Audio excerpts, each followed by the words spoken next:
हाँ जी, तो अपने कल की क्लास को ही वापस कंटिन्यू करेंगे। कल की क्लास में अपने सब्जेक्ट के बारे में थोड़ा-सा मैंने आपको बताया था कि अपना सब्जेक्ट कौन-सा है। उसी से रिलेटेड पैथोलॉजी की जो जनरल टर्म्स थी, उनके बारे में अपने डिस्कस कर रहे थे। तो उसी को आज आगे कंटिन्यू करते हैं। तो जो लास्ट का जो अपना पॉइंट जहाँ पे मैंने छोड़ा था, वो मैंने डिजीज़ पे छोड़ा था। तो एक बार उसका थोड़ा-सा और आपको बता देती हूँ कि प्लांट डिजीज़ेज़ क्या है। तो डिजीज जो वर्ड है उसको दो वर्ड से मिलके बनाया गया है, मतलब डिस और ईज। मतलब नो, डिस का मतलब होता है नोट और ईज का मतलब होता है कंफर्टेबल। जब आप कभी भी कोई भी जो मतलब प्लांट्स हो गया, ह्यूमन बीइंग हो गया, वो कंफर्टेबल जब महसूस नहीं करता है ना, तो उसको अपने क्या बोलेंगे, डिजीज बोला जाता है। भी मतलब आपको कंटिन्यूस इरिटेशन होती रहेगी, आपका काम करने का मन नहीं करता है ना, तो उसको आप क्या बोलोगे, डिजीज बोलते हो। ठीक है, अब देखते हैं डिजीज़ की डेफिनेशन। इस डेफिनेशन को आप ज़रूर अच्छे से समझ लेना, इसको याद कर लेना, क्योंकि देखिए अब डिजीज़ का पूरा आपका सब्जेक्ट है। अगर आपको सिर्फ जो डिजीज़ वर्ड है उसका अगर मतलब नहीं पता, तो आगे डिजीज़ के बारे में पढ़ने से कोई मतलब नहीं है। जो एक डिजीज़ की डेफिनेशन है वो आपको ध्यान होनी चाहिए। तो स्टार्ट करते हैं अपने। तो डिजीज क्या है, डिजीज क्या है कि disease is a mall functioning process. Mall functioning मतलब, माल फंक्शनिंग किसको बोलोगे, जब वैसे इसका जनरल मीनिंग देखें तो क्या हो जाता है कि कोई भी अगर खराबी हो जाती है तो उसको बोला जाता है। बट माल फंक्शनिंग का वैसे मतलब क्या देखेंगे कि प्लांट्स के अंदर जितनी भी जो फिजियोलॉजिकल एक्टिविटीज होती हैं।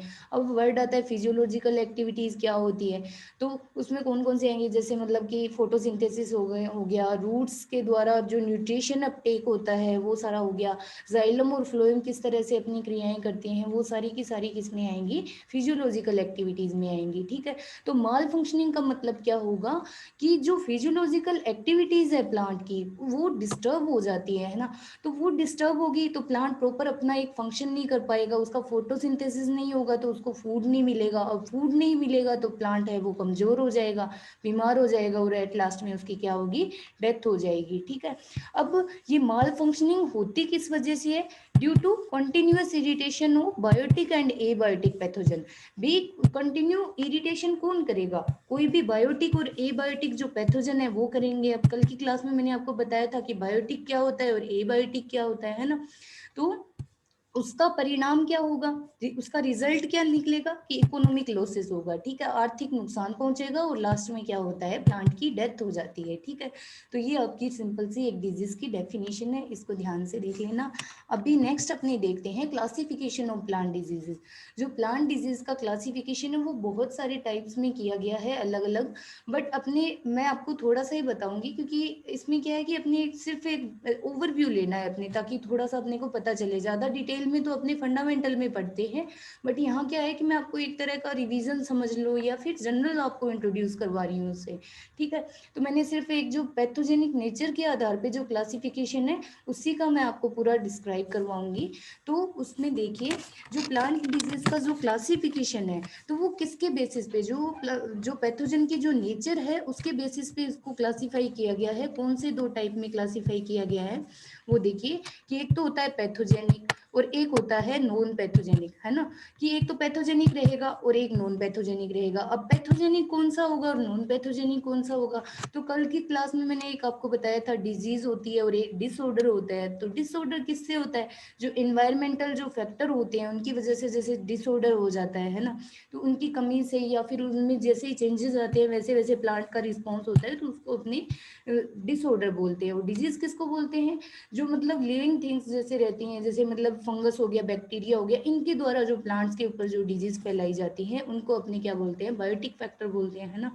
तो पैथोजेनिक के अंदर कौन कौन से टाइप्स आएंगे वो पढ़ते हैं अपने। तो एक आता है, वर्ड आता है पैरासाइट। तो पैरासाइट आप किसको बोलोगे, पैरासाइट तो ऐसा कोई भी ऑर्गेनिज्म जो अपना जो भोजन है, अपना जो फूड है, वो हमेशा दूसरे ऑर्गेनिज्म से प्रोवाइड करे, दूसरे ऑर्गेनिज्म से ही लेता है। टोटली वो उसी पे डिपेंड रहता है। जैसे मतलब कोई भी एक प्लांट है ना, तो ये कोई भी मान लिया कि एक ऐसा प्लांट है ना, ये पत्ती की मैंने थोड़ी सी स्ट्रक्चर बनाई है, ये कोई एक पैथोजन है। तो ये पैथोजन आके और इसके ऊपर इसके ऊपर आके ये सर्वाइव करने लग गया।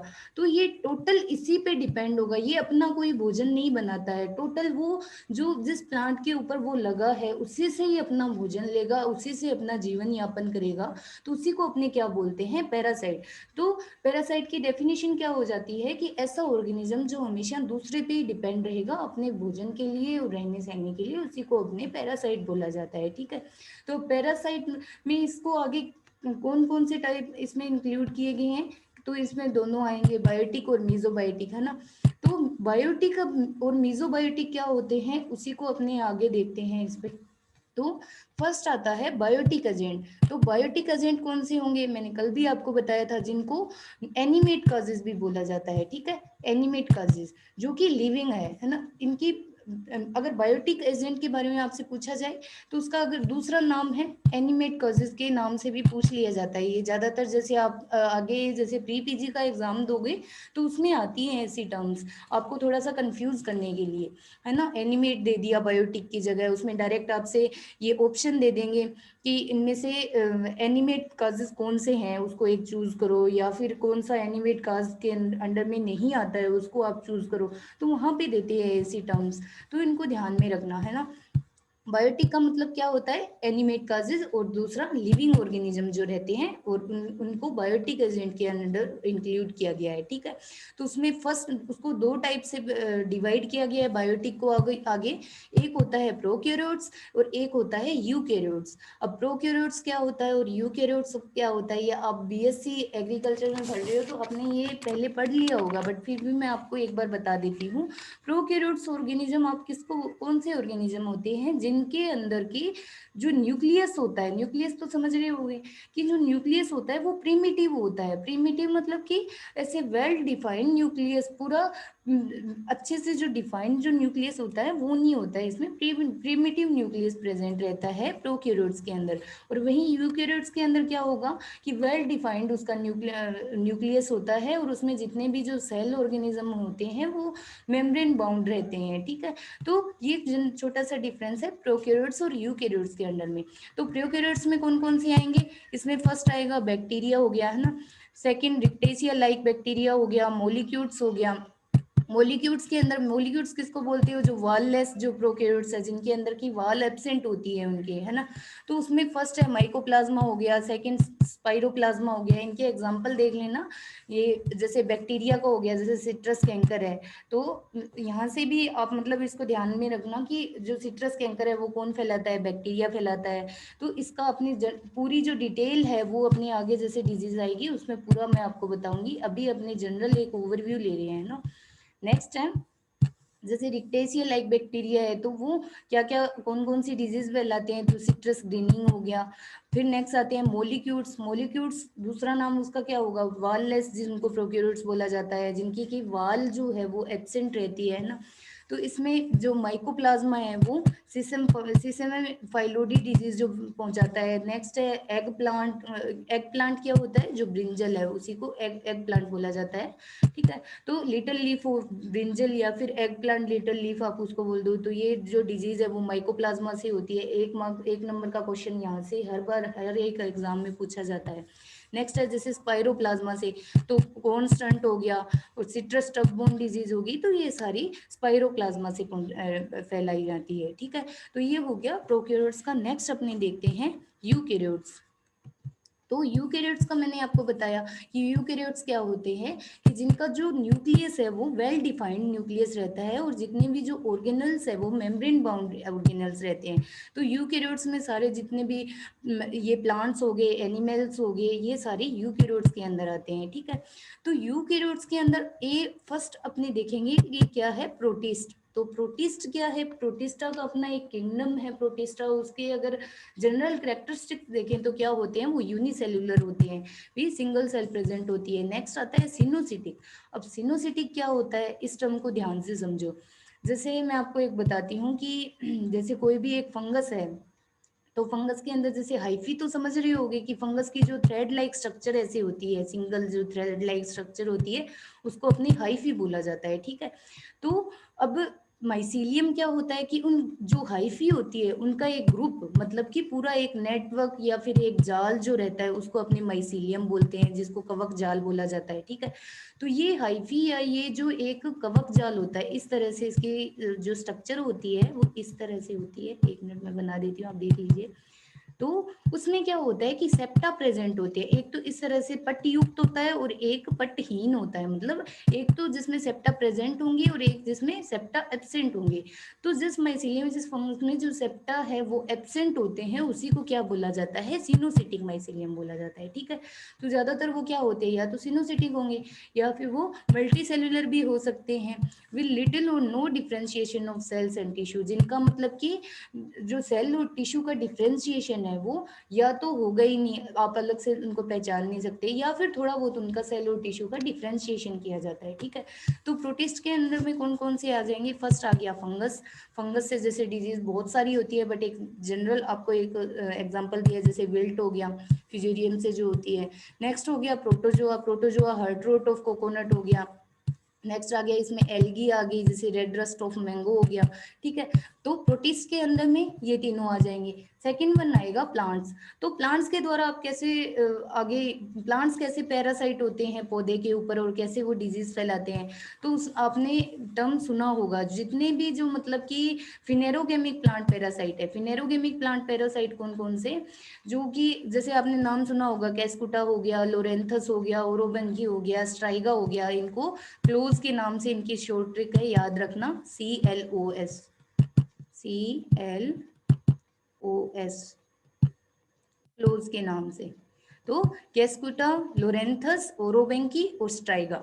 ठीक है, तो अब ये है क्या क्या, जैसे कैस्कुटा हो गया, लोरेंथस हो गया, तो ये सेमी स्टेम पैरासाइट है, ये कंप्लीट स्टेम पैरासाइट है। ओरोबंकी है वो सेमी रूट पैरासाइट है। स्ट्राइगा है वो कंप्लीट रूट पैरासाइट है। तो ये पैरासाइट रहते हैं प्लांट्स के ऊपर और उनका जो पूरा न्यूट्रिशन है वो खुद ले लेते हैं। आपने कभी ऐसे आप जैसे जाते हो कहीं भी तो रास्ते में आपने देखा होगा, सड़क के आसपास जो पेड़ लगे होते हैं उसके ऊपर एक येलो कलर की ऐसे धागे नुमा से स्ट्रक्चर जो पूरे प्लांट को घेरे हुए रहती है, तो वो क्या है, वो कैस्कुटा है। ठीक है, तो इसमें एक एग्जांपल दिया जैसे ब्लूम रेप ऑफ टोबैको का हो गया।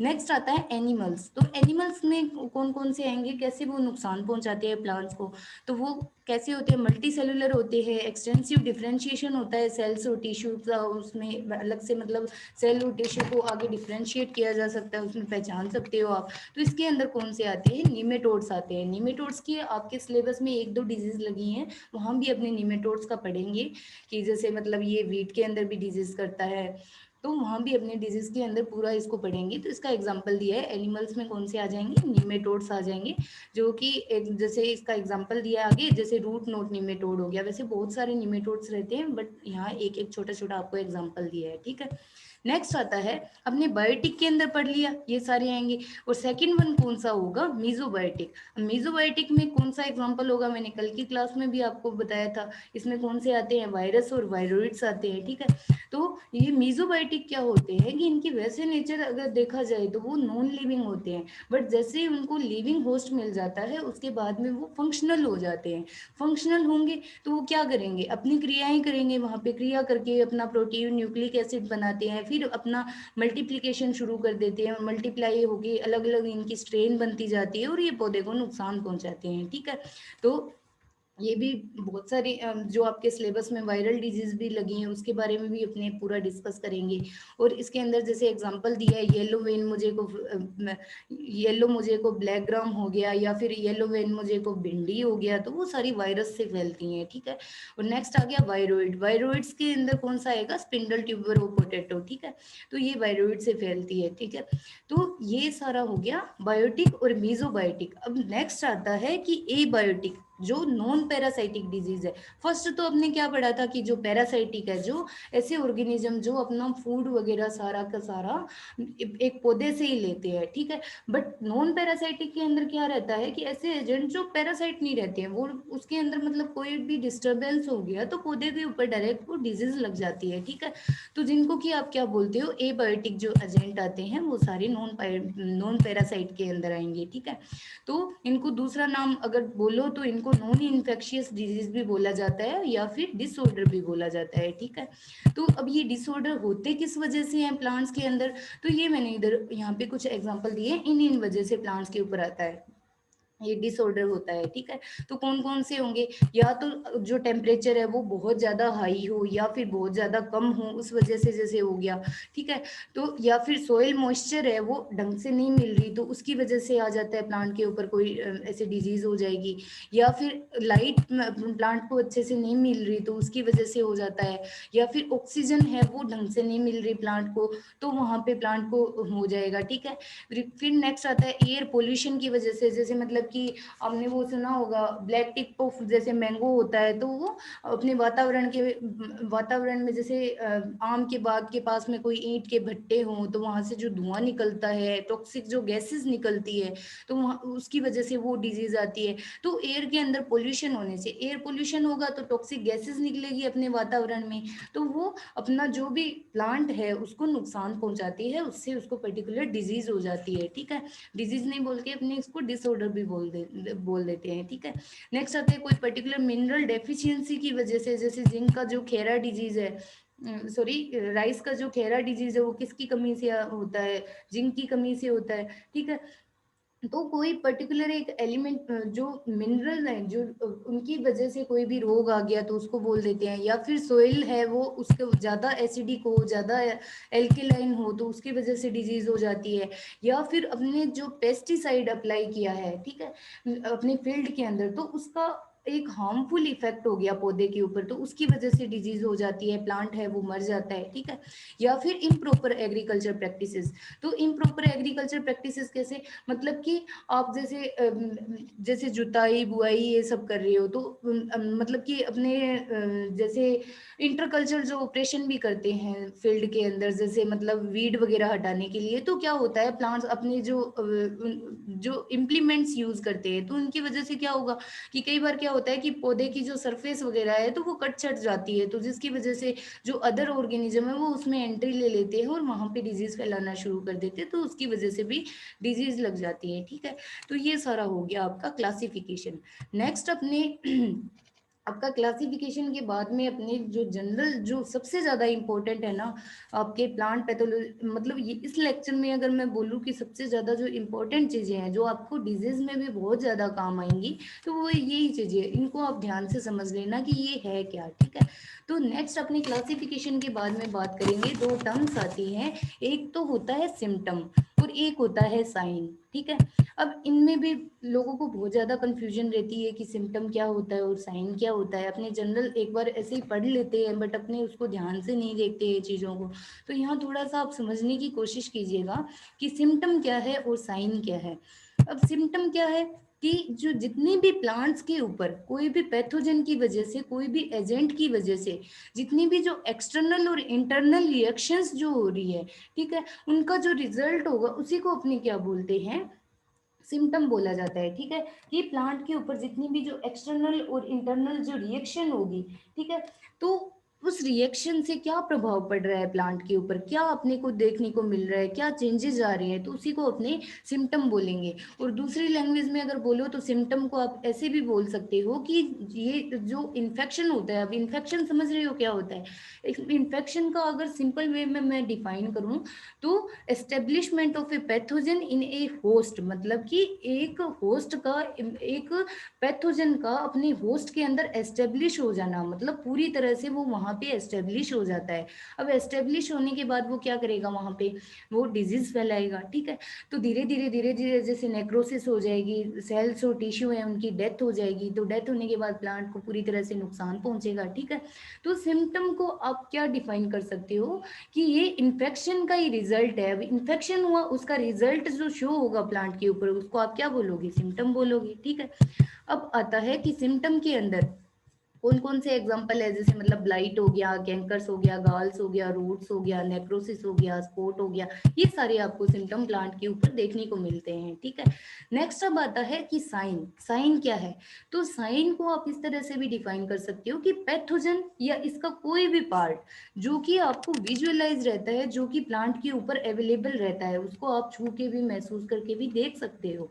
ठीक है, छू के आप देख सकते हो, उसको आप हाथ पे भी ऐसे लगा के और महसूस कर सकते हो कि ये मतलब पैथोजन या इसका कोई भी पार्ट है। ठीक है, तो उसको आप क्या बोलोगे? साइन बोलोगे। जैसे मतलब इसका एक एग्जांपल दूं कि जैसे पाउडरी मिल्ड्यू है, तो पाउडरी मिल्ड्यू है तो उसके जैसे आप अपने फील्ड के अंदर देखोगे कि पाउडरी मिल्ड्यू डिजीज आई हुई है, तो आप कैसे पहचानोगे पाउडरी मिल्ड्यू को? आप पौधे के ऊपर देखोगे कि ऐसे पाउडर सा लगा रहता है। ठीक है, तो वो एक फंगस का ही एक ऐसा पार्ट है जिस वजह से वो अपने को शो हो रहा है वहां पे। ठीक है, तो कौन कौन से पार्ट अपने को देखने को मिलते हैं? जैसे मिल्ड्यू हो गया, माइसीलियम हो गया, कवक जाल जो जिसको बोलेंगे, या फिर ऊज हो गया, पिकनीडिया हो गया, राइजोमोर्फ हो गया, ये सारे के सारे अपने को विजुअलाइज रहते हैं, प्लांट के ऊपर देखने को मिलते हैं। पैथोजन या इसका कोई भी पार्ट वहां पे अवेलेबल रहता है, तो उसी को अपने क्या बोलते हैं? साइन बोलते हैं। ठीक है, अब सिम्टम कौन से टाइप के होते हैं आगे, तो यहाँ पे लिखा नहीं हुआ है, लेकिन आपको जो मैंने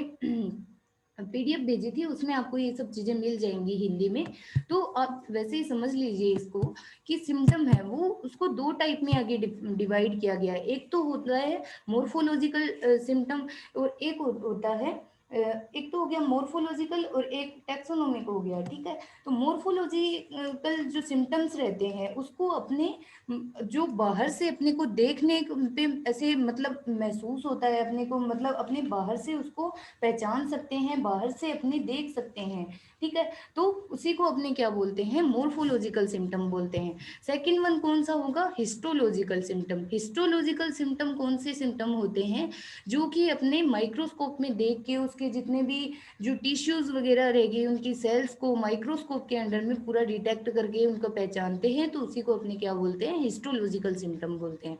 अब इसको समझ लेना, अगर सिम्टम्स के बारे में कोई भी पूछे तो दो टाइप के सिम्टम्स अपने को शो होते हैं। फर्स्ट हो गया मोर्फोलॉजिकल, सेकंड हो गया हिस्टोलॉजिकल।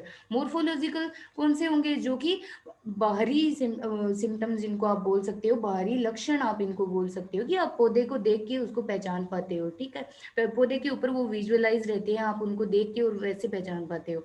और वही हिस्टोलॉजिकल सिम्टम कौन से होंगे? कि उस जो भी सिम्टम है उसका एक पार्ट लेके आप उसको माइक्रोस्कोप के अंडर में पूरा स्टडी करते हो, तो उसको कौन सा बोलेंगे? हिस्टोलॉजिकल सिम्टम बोलते हैं। ठीक है, अब नेक्स्ट आता है इसमें सिम्टम्स के अंदर ही अपने आगे पढ़ेंगे कि सिम्टम है वो किस वजह से बनते हैं, किस वजह से प्लांट्स के ऊपर सिम्टम है वो बनते हैं। ठीक है, तो तीन टाइप की जो रिएक्शंस होती है प्लांट के ऊपर वो होती हैं, उनकी वजह से आपको कोई भी प्लांट है उसके ऊपर जो सिम्टम है वो बनते हैं। ठीक है, तो वो तीन है कौन कौन सी, वो देख लीजिए। फर्स्ट आ गया नेक्रोसिस। नेक्रोसिस आप लिख लीजिएगा अपनी कॉपी में, ये इन सब चीजों को नोट कर लीजिएगा। ठीक है, फर्स्ट आ गया नेक्रोसिस, सेकंड वन हो गया हाइपरट्रोपी, और थर्ड वन हो जाएगा हाइपरप्लेशिया। ठीक है, तो अब नेक्रोसिस क्या होता है कि death of the cells and tissue. कोई भी पैथोजन है वो प्लांट्स के ऊपर, अपने होस्ट के ऊपर जो भी जितनी भी जो उसकी सेल्स है, टिश्यूज है, उनकी अगर डेथ कर देता है तो उसी को अपने बोलते हैं नेक्रोसिस। अब जो नेक्रोसिस की वजह से कौन कौन से सिम्टम्स बनते हैं? जैसे ब्लाइट हो गया। ठीक है, तो ये सारे नेक्रोसिस का ही एक एग्जांपल है ये, जैसे ब्लाइट हो गया, ब्लास्ट हो गया, और जो कैंकर हो गया, एंथ्राक्नोज जो होता है, डैम्पिंग ऑफ होता है, ये सारी विल्टिंग हो गई, तो ये सारी किस वजह से आती हैं? नेक्रोसिस की वजह से आती हैं जितनी भी जो डिजीज है वो। ठीक है, नेक्स्ट हो गया हाइपरट्रोफी और हाइपरप्लेजिया। ठीक है, तो ये आपकी competition examination point of view से भी बहुत इंपॉर्टेंट है, तीनों की तीनों टर्म। हाइपरप्लेशिया आप इसको लिख लेना, हाइपरप्लेशिया और हाइपरट्रोफी। ठीक है, तो हाइपरट्रोफी क्या होगी और हाइपरप्लेशिया क्या होता है? तो हाइपरट्रोफी क्या होता है कि जब सेल के साइज में जब इंक्रीमेंट हो जाता है तो आप उसको क्या बोलोगे? हाइपरट्रोफी बोलते हो। और हाइपरप्लेशिया किसको बोलोगे? जब नंबर ऑफ सेल्स बढ़ने लग जाती है, भी पैथोजन की रिएक्शन होगी वहां पे, रिएक्शन होने के बाद में क्या होगा कि जो भी सेल्स है, जो भी टिश्यूज है जो उसके होस्ट की, तो उनके जो सेल का साइज है वो इंक्रीमेंट होने लग जाता है। जब सेल का साइज बनेगा, बढ़ेगा, उसका नंबर है वो बढ़ने लग जाता जाता है तो क्या होगा, वहां पे आपको जो गाल्स है मतलब कि ऐसे गांठे सी बन जाती हैं, ठीक है, गांठे बन जाएगी, या फिर वहां पे मतलब जो सरफेस है वो आपको ऐसे उठी हुई सी नजर आती है। तो ये सारी के सारे किसके एग्जाम्पल है, ये हाइपरट्रोपी और हाइपरप्लेशिया के एग्जाम्पल है, ठीक है।